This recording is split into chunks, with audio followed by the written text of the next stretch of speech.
సంకల్పం ఉంటే ఏదైనా సాధించవచ్చు అనడానికి ఆయన ఒక ఉదాహరణ.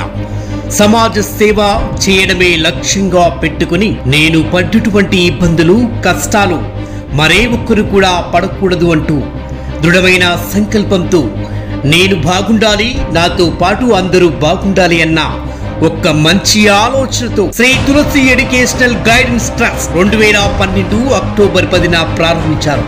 2000 విద్యార్థులకు పైగా తన సొంత ఖర్చుతో చదివిస్తూ తన ఆస్తులన్నీ అమ్ముకొని కోవిడ్ సమయంలో ఆకలితో అలమటిస్తున్న వారందరికీ కూడా 6 లక్షల మందికి పైగా నిత్య అన్నదానం చేస్తూ తన తోబుట్టువారు కాకపోయినా తనను కన్నవారు కాకపోయినప్పటికీ కూడా వారందరికీ తలగొరివి పెట్టి దహన సంస్కరణ చేసినటువంటి మహా గొప్ప వ్యక్తి. విజయవాడ జలదిగ్బంధంలో కొట్టుకుపోయినటువంటి కుటుంబాలకి అండగా నిలిచి వారికి నిత్యావసర సరుకులు, విద్యార్థులకు పుస్తకాలు అందించి 20కి పైగా నేషనల్ అవార్డ్స్, గౌరవ డాక్టరేట్ అందుకున్నటువంటి డాక్టర్ కర్పూరపు మురళీకృష్ణ గారు ఇవాల్టి మన స్పెషల్ గెస్ట్.